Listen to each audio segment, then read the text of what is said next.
इस वक्त पूरी दुनिया की नजर रूसी सदर व्लादिमीर पुतिन भारत के दौरे पर पहुंचे हैं। रूस के सदर पुतिन जिन्होंने हाल ही में तालिबान की हुकूमत को तस्लीम किया है, उनके साथ सफारती ताल्लुकात कायम किए हैं, वो इंडिया के दौरे पे कल पहुंचे हैं। उनको इंडियन प्राइम मिनिस्टर मोदी ने एयरपोर्ट पे रिसीव किया और उनका बड़ा ज़बरदस्त इस्तकबाल हुआ। फिर गाड़ी में उन्होंने एक तस्वीर उतरवा के सेल्फी जो है वो भेजी साथ, और उसके बाद रात को शैया होगा। इसकी टाइमिंग बड़ी इंटरेस्टिंग है और वो ये है कि रूसी सदर व्लादिमीर पुतिन का दिल्ली का दौरा उसी वक्त हो रहा है जब अमेरिका भारत पर रूसी तेल और असलहे की खरीद कम करने के लिए दबाव डाल रहा है। एक जानिब तो अमेरिका इस दौरे के ऊपर नजर रखे हुए है, चीन और पाकिस्तान जो है वो इस दौरे को पाकिस्तान के या चाइना के खिलाफ भारत इस्तेमाल ना करे, उस चीज के हवाले से इस दौरे के ऊपर अपने लेंस रखे हुए हैं। अब ये जो सिचुएशन है ये तशवीशनाक भी है, लेकिन ये बहुत बड़ा विजिट है और बहुत बड़ा विजिट होगा। ये इसमें बहुत बड़ी डील्स आपके सामने आने वाली हैं, एग्रीमेंट्स एंड डील्स। S-500 फजाई दिफाई निज़ाम, Su-57 स्टेल्थ तैयारे और नए अस्करी और इक्तसादी मुआहदे आगे बढ़ाने का फैसला कर लिया गया है। इस हिकमत अमली से भारत अपनी फौजी ताकत और आलमी खुद मुख्तारी को मजबूत कर रहा है। इंडिया जो है वो चाइना के खिलाफ एक बहुत बड़ी पावर इस खत्ते में बनेगा, ठीक है, और जो है वो और ये बॉन्डिंग जो है ये पाकिस्तान को तंग कर रही है या कर सकती है। टाइमिंग बड़ी इंटरेस्टिंग है और वो ये है कि जो व्लादिमीर पुतिन रशिया के प्रेसिडेंट, वो थोड़ी देर पहले वो इंडिया पहुंचे। उनको इंडियन प्राइम मिनिस्टर मोदी ने एयरपोर्ट पे रिसीव किया और उनका बड़ा ज़बरदस्त इस्तकबाल हुआ। फिर गाड़ी में उन्होंने एक तस्वीर उतरवा के सेल्फी जो है वो भेजी साथ, और उसके बाद रात को शैया होगा। कल दिन में जो है वो बाकायदा फिर मुज़ाकरात होंगे, रात को फिर खाना होगा और कल रात को वो रवाना हो जाएंगे वापस back to Moscow. President Putin जो है वो दिसंबर 2021 में भारत आए थे। तो ये आप समझें कि दिसंबर 2021 से दिसंबर 2025 तक ये 4 साल के बाद उनका दौरा हो रहा है कि उनके साथ एक दफाई जो डिफेंस एग्रीमेंट्स हैं वो होने जा रहे हैं। और उसमें Su-57 जो बड़ा ज़बरदस्त एक रशियन टेक्नोलॉजी, और उसमें जो है वो उनका स्टेल्थ तैयारे हैं उनके, तो उनके ये एग्रीमेंट उनका साइन होने जा रहा है। तो अब वो Su-57 उनसे लेने जा रहे हैं। और एक बात, इंडिया जो है वो चाइना के खिलाफ एक बहुत बड़ी पावर इस खत्ते में बनेगा, ठीक है, और जो है वो उन्होंने अपना वाज़े टिल्ट इंडिया के दौरे के आगाज में ही शो कर दिया है और वहां पे इंडिया में उनके जो मुज़ाकरात होने हैं उसमें डिफेंस डील एक बहुत अहम इशू है जो रूस के साथ होगा। और Su-57 जो 5th जनरेशन जंगी त्यारा है उसको रूस चाह रहा है कि वो इंडिया खरीदे, और इंडिया की तरफ से भी इस बात के साइन मिले हैं कि इंडिया शायद उसमें इंटरेस्टेड है। क्या होता है ये अभी पता चल जाएगा। पुतिन का दौरा है, बड़ा इसको अहमियत दी जा रही है इस तनाजुर में कि इंडिया अमेरिका के साथ ताल्लुकात बेहतर करने की कोशिश कर रहा है। इंडिया की अमेरिका के साथ बातचीत जारी है, टैरिफ कम करने पे अभी तक वो फाइनल नहीं हुई, और इंडिया ये चाहता है कि ट्रेड, टेक्नोलॉजी और टैरिफ में और इन्वेस्टमेंट में अमेरिका के साथ ताल्लुकात बेहतर करे। लेकिन दूसरी तरफ रूस के साथ भी ताल्लुकात बेहतर करना चाहता है, और रूस जो यूक्रेन जंग की वजह से जिसको पाबंदियों का सामना अभी भी है, और अगर रूस और यूक्रेन की जंग खत्म करवा दी ट्रंप ने, जो कि वो कोशिश कर रहे हैं, तो फिर इंडिया के लिए रास्ता आसान हो जाएगा आइंदा के लिए। और इस बैकग्राउंड में पाकिस्तान को अपने कार्ड बहुत एहतियात से खेलने की जरूरत है, और पुतिन का विजिट उसमें मोदी साहब उसको एक्सप्लॉइट करने की पूरी कोशिश करेंगे इंडिया के हक में। फिर इसके साथ ही साथ भारत जो है वो रशिया से न्यूक्लियर सबमरीन जो है उसकी डील करना चाहता है। अगर न्यूक्लियर सबमरीन दी जाती है तो क्या वो पाकिस्तान के खिलाफ इस्तेमाल हो सकेगी या नहीं, यानी इस तरह का कोई एग्रीमेंट हो जाए। इस सब के अंदर जो पाकिस्तान है वो भी इस पर नजर रखे हुए है, तो ये चीज भी बड़ी अहम है। एंड लेट्स सी कि चीजें जो है वो किस तरफ को जाती है और मामला क्या बनता है। लेकिन अभी तक की ये डेवलपमेंट्स थी जो आपके सामने रखना जरूरी थी। इस दौरे पर हमारी नजर रहेगी क्योंकि डिफेंस कोऑपरेशन में पाकिस्तान के लिए भी ये अहम हो सकता है। और ये बॉन्डिंग जो है ये पाकिस्तान को तंग कर रही है या कर सकती है। वैसे तो देखिए, अगर आप इसको ऐसे लें कि जो रशिया और भारत का जो नाता है, जो ताल्लुक है, जो रिश्ता है, वो तो बहुत पुराना है। उसके ऊपर बात नहीं की जा सकती इस तरह की, जी पाकिस्तान को क्यों कंसर्न हो सकता है, कोई जरूरत नहीं है। यानी इसके ऊपर कंसर्न करने की कोई बात इसलिए नहीं है कि जिस तरह पाकिस्तान का चाइना के साथ जो रिश्ता नाता है वो बहुत पुराना है, और वो जिस तरह हम कहते हैं कि समंदर से गहरी और पहाड़ों से ऊंची और शहद से मीठी दोस्ती, वैसी ही दोस्ती और रिश्ता या शायद उससे ज्यादा गहरा रिश्ता नाता जो है वो रशिया का इंडिया के साथ है। तो बात तो ये है, लेकिन जो पुतिन का ये दौरा है, आप ये कह सकते हैं कि ये आफ्टर 5 इयर्स, यानी इससे पहले पुतिन जो इंडिया गए थे, आई थिंक वो 5 इयर्स बैक गए थे, उस वक्त दुनिया के जो हालात थे वो ये नहीं थे। उस वक्त की और इस वक्त की बहुत ज्यादा जो चेंज है वो आ चुका है, डेवलपमेंट्स हो चुकी हैं, जिसमें कि रशिया यूक्रेन की वॉर भी है, इंडिया और पाकिस्तान की वॉर भी है, कुछ और जो भी दरमियान में वॉर्स होती रही, लेकिन खास तौर पर इंडिया पाकिस्तान की वॉर और रशिया यूक्रेन की वॉर। तो उसके अंदर अब ऑपरेशन सिंदूर के बाद पुतिन का इंडिया पहुंचना इसलिए भी कंसर्निंग है पाकिस्तान के लिए कि जो बड़ी डील्स और एग्रीमेंट्स इंडिया और रशिया के बीच होने जा रहे हैं, उसके अंदर स्टेल्थ फाइटर Su-57 जो है वो बात की जा रही है, फिर इसी तरह S-400 नहीं S-500 की बात की जा रही है। तो जी पाकिस्तान को कंसर्न ये है कि ये तो ऑलरेडी एक जंग हो चुकी है, तो अब ये जो है ये और हथियार खरीद रहे हैं, तो इसका मतलब है कि क्या भारत की एक और तैयारी है एक और हमले की, ठीक है। ये और इस तरह के खास तौर पर वो जो डिफेंस रिलेशनशिप है वो स्ट्रेंथन होने जा रहा है भारत और रशिया के बीच ज्यादा मजीद, उसकी फिक्र है पाकिस्तान को। और फिर इसके अलावा ये कि जो एक मिलिट्री गैप है वो भी बहुत वाइडर और वाइडन होने जा रहा है इंडिया और पाकिस्तान के बीच, तो इसकी भी बड़ी फिक्र है। तो इसलिए ये विजिट जहां दुनिया के लिए बड़ा है, क्योंकि अमेरिका की भी बड़ी गहरी नजर है इस विजिट के ऊपर।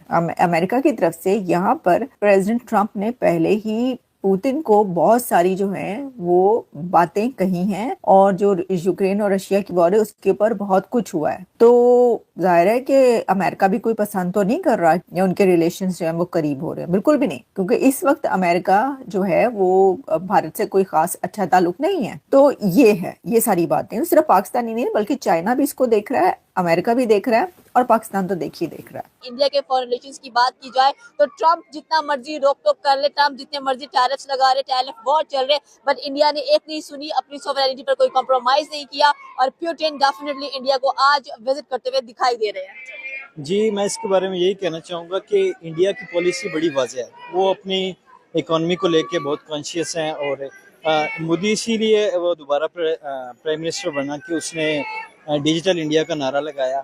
एज़ कम्पेयर टू पाकिस्तान यहाँ पे ऐसे हालात नहीं हैं। यहाँ पे इंडिया ने हमेशा हमें अमेरिका ने अपने मकासद के लिए यूज़ किया है, अफगान वार देखने या ज़िया-उल-हक के दौर में, और अब जो पीस नोबेल पीस प्राइज़ के लिए ट्रंप ने कहा कि मुझे वो प्राइज़ चाहिए, तो हमेशा से अमेरिका का ऐसे ही रहा है कि वो हमें यूज़ करता रहा इन चीज़ों के।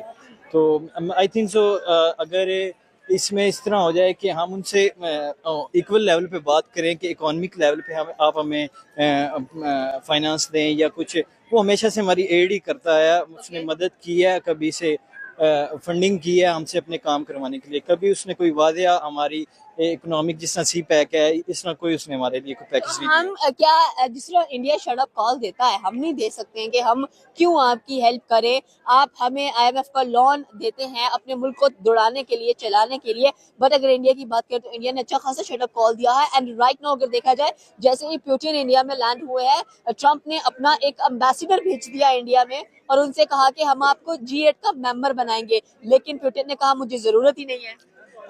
Are we in the position to say no to America? हम But Imran Khan says absolutely not. Imran Khan वो तो पूरा एक सिनेरियो चेंज हो गया ना, अब पूरा सिस्टम चेंज हो गया, लोग चेंज हो गए। We are not in the even Imran Khan is not in the state of to say no to America. हम इस स्टेट में है ही नहीं। आप अपना कंपैरिजन इंडिया से छोड़ दें, अभी हम डेवलपमेंट स्टेजेस में हैं, तो वो सबसे पहले हमें उसको कवर अप करना पड़ेगा। इसलिए आई डोंट थिंक सो कि हम उनसे इंडिया से अपना कंपैरिजन करें और अमेरिका को कहें कि हम उनको शट अप कॉल दें। We are not in that state to give no to anybody. हमें कॉम्प्रोमाइज़ करने पड़ते हैं एज अ ग्रोइंग नेशन। तो फिर हम बातें कैसी इतनी बड़ी बड़ी कर लेते हैं। हम कह रहे हैं कि हमारे फॉरेन रिलेशंस इंडो पाक वॉर के बाद काफ़ी अच्छे हुए हैं और हर कोई पाकिस्तान में आना चाह रहा है, इन्वेस्ट करना चाह रहा है, बट हम कुछ ऐसी खबरें पढ़ लेते हैं जैसे फिनलैंड पाकिस्तान से चली गई है, उसके बाद आयरलैंड जाने की बात कर रही है, अम्बासीज की अगर बात की जाए वो इंडिया शिफ्ट हो रहे हैं। ये काफ़ी कह लें कि हमारे लिए एक फिक्र का लम्हा है कि हम इसके बारे में सोचें। नहीं, देखें, हमारी फॉरेन पॉलिसी हमेशा से डायनामिक्स का शिकार रही है। मुख्तलिफ उसको प्रोटोकॉल्स देखने पड़ते हैं इस मामले में कि हमारी इकोनॉमी कहाँ पर है और हम ट्रंप यहाँ क्यों नहीं विजिट कर रहा, पुतिन क्यों नहीं विजिट कर रहा, हमारे यहाँ मीटिंग्स क्यों नहीं हो रही है। असल में इसमें मसला ये है, कोई एक रोड मैप होना चाहिए इसके लिए। अचानक से विजिट कर भी लें तो कोई ऐसा इन्वेस्ट नहीं करेंगे वो आएंगे, अब वो यहाँ टेरर पे बात करेंगे या KPK में जो हो रहा है, जो उसके साथ अफगान लिंक है, वो उसके ऊपर बात करेंगे। एज सच इन्वेस्टमेंट पे बात नहीं होगी। अगर हो भी तो ये सैलाब आया, उसके कोई फंडिंग एड वगैरह कर देंगे हमें, तो इससे ज्यादा नहीं वो करेंगे तो हमारे। मतलब वो हमें समझते हैं कि हम इस काबिल नहीं है कि वो हमारे से इन्वेस्टमेंट की बात करें, फैक्ट्रीज लगाने की बात करें। जहाँ पर फैक्ट्रीज लग रही हैं वो सबको नजर आ रहा है। उसके लिए हमें खुद अब स्टेप लेना पड़ेगा, हमें खुद को स्टेबलाइज करना पड़ेगा, हमारी यूथ को और हमारे मीडिया को ये अवेयरनेस कैंपेन चलानी पड़ेंगी कि पहले आप डिजिटल में, या अब जिस तरह वर्ल्ड है चेंजिंग, AI का दौर है, तो हमें उन चीज़ों को सीखना पड़ेगा। उसके बाद जब हम तो कम से कम 15-20 साल पीछे हैं, उन चीज़ों को सीखेंगे तो उसके बाद वो मतलब अगर हम 10 to 20 years इतने बैकवर्ड हैं, तो हमारी जो आने वाली जेन Z है या जनरेशन है वो क्या करने वाली है? बिकॉज हमें जरूरत है कि हमारा मुल्क आगे निकले। 2025 खत्म हो गया, 26 है, 78 ईयर्स पाकिस्तान, 78 ईयर्स इंडिया। आज पुतिन ने जैसे ही इंडिया को विजिट किया है, ट्रम्प के अंदर डर कैसा नजर आया है? तो क्या ख्याल है कि जो ट्रम्प धमकी दे रहा है कि अगर आपने पुतिन को बुला लिया है, आपने पहले मना किया ऑयल ना खरीदे, आपने ऑयल भी खरीद लिया, फिर मैंने आपसे मना किया कि आप उसको अपने मुल्क में ना बुलाएं, आपने फिर भी बुला लिया, तो ये मेंटालिटी क्या शो कर रही है इंडिया की? किस हवाले से उन्होंने बुलाया है कि आप हमारे यहाँ आकर जो सिविल न्यूक्लियर प्लांट है ना उसमें भी इन्वेस्ट करें। अभी डिनर भी किया जाएगा पुतिन और इंडिया के दरमियान में। और स्पेशली अगर ट्रम्प की बात की जाए तो ट्रम्प ने काफी मना किया कि आप ऑयल ना खरीदें इंडिया से, बट स्टिल कह लें कि इंडिया ने खरीदा है। और स्पेशली अगर देखा जाए टैरिफ 100% भी लगा दिया इंडिया के ऊपर, लेकिन इंडिया ने अपनी सोवरेनिटी नहीं छोड़ी। असल में रशिया एक सुपर पावर रहा है, उसके पास एक अपनी स्टेबिलिटी रही है। अब इंडिया अपना ग्रुप चेंज कर रहा है, तो इस हवाले बट से इंडिया ने कहा हमें किसी ब्लॉक की जरूरत नहीं है। एस जयशंकर की बात की जाए, हाँ, जयशंकर वो उनका एक साफी है, वो कह सकता है उसके, लेकिन as such I don't think so कि इंडिया इन बिग पोजीशन, उसके बारे में फजूल है हम अपना टाइम वेस्ट करें। हमें अपने ऊपर काम करना चाहिए। हम अपने ऊपर कैसे काम करेंगे? हम दुश्मनी की बात आती है तो हम इंडिया का नाम ले लेते हैं, अगर प्रोग्रेस की बात आती है तो हम जल जाते हैं कि इंडिया आगे निकल गया है। हम उसमें क्यों? सीखना चाहिए। नहीं, हमें सीखना चाहिए, उनसे भी सीखें। हम उनसे कभी भी हमसाये नहीं बदले जाते, तो उनसे सीखना चाहिए हमें। जंग होती रहती है, अब ट्रेन चलनी चाहिए, हमें उनसे कुछ सीखना चाहिए, वो हमसे कुछ सीखें, हम उनसे कुछ सीखें। वो हमसे कहते हैं, वो हमसे सीखते हैं कि हमारे बड़े नाम हैं इंडिया में, बड़े नाम हमारे बुलाए जाते हैं पाकिस्तान के। हमें पोर्किस्तान कहा जाता है, हमें बेकारिस्तान कहा जाता है, हमें टेररिस्तान कहा जाता है, तो सारे बड़े मजेदार नाम है। वो तो फिर ऑल ओवर द वर्ल्ड हमारा ये इमेज है। आप हम क्या कहेंगे उसके बारे में? ऑल ओवर द वर्ल्ड ये इमेज रहा है। बड़ी फख्र की बात है। फख्र की बात नहीं है, शर्मिंदगी का मकाम है कि हमें सीखना चाहिए उन चीज़ों से। तो भी क्या ख्याल है कि जो नाम उन्होंने हमें दिए, हमें इस पे एग्री कर लेना चाहिए, अपने आप को इम्प्रूव करना चाहिए, अपने को हमें सीखना चाहिए। वो हमसे क्या सीखेंगे? वो हमसे सीखेंगे कि किस तरह एक नेशन डाउन से अप बढ़ जाती है, तो वो ये चीज़ सीख सकते हैं। वो खुद गए हैं 10-15 साल पहले। कभी 10-15 साल पहले पाकिस्तान आ गया था उनसे, आज 10-15 साल बाद वो आ गए हैं। ये कोई नहीं, कॉमर्स पे अप्स एंड डाउन्स आते रहते हैं, सीखने से चीजें होती हैं, इंशाल्लाह हो जाएगा। नेक्स्ट ईयर पाकिस्तान क्या करने वाला है? कुछ इम्प्रूवमेंट आएंगी पाकिस्तान के अंदर? क्या हमारी जो यूथ है, नौकरियां, रोटी कपड़ा मकान, भूख, पॉवर्टी, ये सब कहाँ पर जाएगा? क्या अवाम कुछ स्टेबलाइज होने की कोशिश करेगी? कि अवाम खुश नहीं है, जिसे पूछे कहते हैं हुकूमत ठीक नहीं है, हुकूमत और क्या करे? असल में हुकूमत अब आ रही है कानून नाफिज करने की साइड पे, तो आई एम होपफुल कि इंशाल्लाह, उम्मीद है कि वक्त पाकिस्तानी अवाम के हालात बदलेंगे इंशाल्लाह। पर उम्मीद रहना चाहिए, कभी भी मायूसी नहीं करनी चाहिए, ना फैलानी चाहिए। मायूसी कुफ्र है, और मैं तो पर उम्मीद हूँ इंशाल्लाह पाकिस्तान के हालात ज़रूर बदलेंगे इंशाल्लाह। Okay, thank you sir. खत्म, bye bye, tata, goodbye, गया।